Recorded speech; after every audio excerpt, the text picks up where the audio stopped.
Fatalo fatu I lau whaafonga Samoa le nei fo e so fau malo le soifua. Le tautua fai pea lau Samoa Entertainment TV mai Samoa ai usi mai al whaafonga I whaapoponga wana tamua I nei aso. Le mea ia se whala po tuputonga tu ma o tia Samoa la tau te tau avea le tautua whaavau malo o le Lifeline International. O se la asanga mawalunga le o tofia mai ai le SVSG Samoa Victim Support Group. Po le to manga moe po pua ngā tia. Ua vea I nei le SVSG ma tōti no fo le Lifeline International. E whaopopo I ono tōti no to lua sulfitu o iei nei ma isi atunu o le lalangi.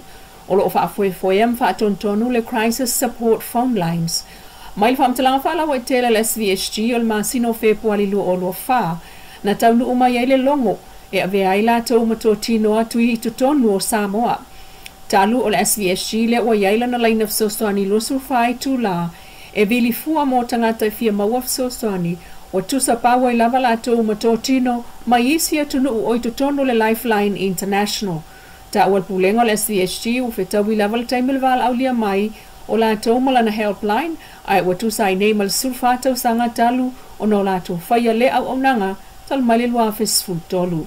Ma o tuai le lua se lau Lifeline Centers I tutonu o le lua sulfatunu o au fiai ma Samoa lea ua o tuai le lua sfuluvalu tōtino. Ua o se laina fsosoani e tusai mana whaomamonga e o atu I le 2 miliona tangata e apa atu iai e au fiai ma ila tau e yeila ngona o le fia pule le ola le tausanga. Whatusa I le SVSG e mwhai ona ia watu fsosoani I tangata e pe o whaamalosi au I lungo le telefoni o le tali atu I sawanga I tonu o ainga ai o le afianga po a afianga SS o le ngona ma tangata I le lusu whai tu la. Ua o se awa noa leo le SVSG ma ona tōtino e mawaito mai fau e awa wai a wala tali atuai val au mo fsosani whaalvau malo. O le whai o suenga o le whaasoa to mai ai o se awa noa foi e sauwhanga ai I tupe whaapitoa mo iei tu ainga o ngā luenga I pe o le puipuia mai o le fia pule leola. I Samoa la vai e tofu lava le nuu masui o le SVSG po le tō manga moe popua ngā tia o lo o iai e au fiai ma whaafeangainga e pe o na sao nolo na pristene le fio ngā sili niu lina jang. E lena o tangata o le tātua tunuu o lo o tanga I ailim tanga runga le soifua malolo I nei pui mai wha mai pisil nei vai tau e pe o na fiai Samoa. O whaalau no mai il pulenga o tūlesi le ngā rulu e whaatasi ai nei malantanga runga le soifua malolo ina na I mata I tū no whanga e whewa I ai tūlesi ma pitanga e o atu I ai I totonu le tātua tunuu. Whapena o na whana no whanga I tuufuai namu e pe o na whaia le masina taluai. O ta ua pulenga o tūlesi taluai e le aini ai ainga mō tangata whamlanga I nei vai taimi wafuai le ave o le whaataua I le puipui o le soifua manuia o tātou tangata ai o tangata asi mai. I pepa o whaamtalanga ma le pulenga o tūlesi mo le masina o melu o roa wha o lo whaawau mai ai I le vai aso le nei talu mai le aso suluvalu, suluiva, lua se fulu o me le whaalinga ale au whai pisinisi mai Samoa. Le o lo whai ai New Zealand whaalau loa mai ai lava I le aso sulfitu e o le aso lusfulu o yuni lua o lua wha. Sao noa ai le CEO o le pulenga o tūlesi sunga to le afoa pati vai ne peta ia te vita. O se whainga o la lātou sao le pui o tangata lautele ai o se whainga malolonga file mu motu lisi e asi mai I Samoa. O le aunga lava ia mamama matango fia whaltali malo leisi le nā mafuanga o le ngā ruenga o le whana o iniseti whaalafua. E le o se mea whau nei le mua mea tōtino a inga le tu atu sifo le motu ai tuai atu i eita vale fui mu talu o le tau mamao I whaleata maapia o no whanga o lo tuta uma i eita vale a le Samoa Fire and Emergency Services Authority po le sa fesa. E ese mai le au onanga masani ale mlewa ale le whale o lo mautu pe tai. O lo ta welcome sina o le sa fesa le fionga tanuwasa pe tone maunga I le Samoa Observer. Le ofisa fui mu le tu mau I whale o lo fua mo mea tutupu mai I le nai tu a o tali ai le mai o le ofisa au tu. O le a whaatotonga umalava I ta vale male au whainga ruenga. O ia moli mau I nai fo il whaopopo le au whainga ruenga pe tai o ta penanga mo le whale fui mu. I le tu atu I sifo upo rue fua I o atu le taimi o le chocom po le fono a tai o malo le tau pulenga whai mai Samoa ia oktopa o maea.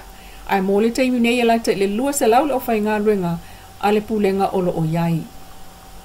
Ua tau sangai nai nei lam ta ngā ruenga o leo le tunu u e awane I whaapuleina au whaia whaataita ingo ala tō ngā ruenga whaatino. O tā pina lava mo le saunga le mul taimel fontele le tia kamia a kitopa.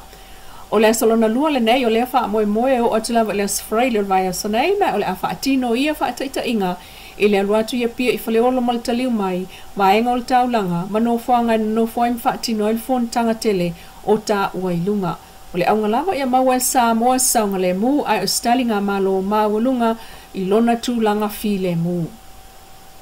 Tusape o oi o le tamaita i o le nuu, ma nofo ai lo nuu, ai o oi lava o le nofo tane, pe a e alu le ainga o lo tolua. O le polkalame wha a o le nofo tane, a le Samoa Victim Support Group le SVSG le o si itia ai, le tamau a inga, o le tamaita i o le tina ya Matalena Utusami Tufi o lo tuanuu. O le tina le o nofo lava i lona nuu o lo tuanuu, ma ia wha o ngā ai a vanua na ofo atu le to manga moe popo ngā tia po le SVSG, e ala ilana polkalame no fotane. Na amata maila na pisinisi lai titi i le kukaina o pulingi wha au lelei, makiliva, ma wha tau mo le tausinga o lona ainga ai o a onga lana whanau. Wha pena fo i mea wha le nuu au le ka le sia. Ma o mai i le taimine o wha popo i le sia mpopo. Wa iai i lona whangu, wha pitoa, ma lona leibo, wanga wa ai o na ave i fafo e whai ma wha oso i ainga mauo. Ai o le wha tau wha lawa i telefoi i whaalinga o loa le o whai pisinisi a Samoa o whai nei. Tala no aile pulenga le noftane silia 5 se lautina o wha awau lava la tau pisinisi laiti mai le fale o loa tau 5 o loa la langa ma kuka e lei lava sui ma o whai nei fo i le fale sui o le noftane mo ana o loa wha tau ma mawainga luenga tina sa o onga wha sui peitai. O avea le porkalame le noftane i nuu maainga o se wha a oa tu mau i tinam tamaitai e au fiai ma le fionga le tamaitai mtua mai le fio anga o lo tuanuu le sunga amata le nau tufia tufi. Maftai lau whaafonga anga le tautua whai pea le Samoa Entertainment TV mai Samoa ili nei fo i tula mana tamua. Whaktai fo i le Wendy's P-sign o lo i funga lei mo le ofu matango fie ai whaasoi foia.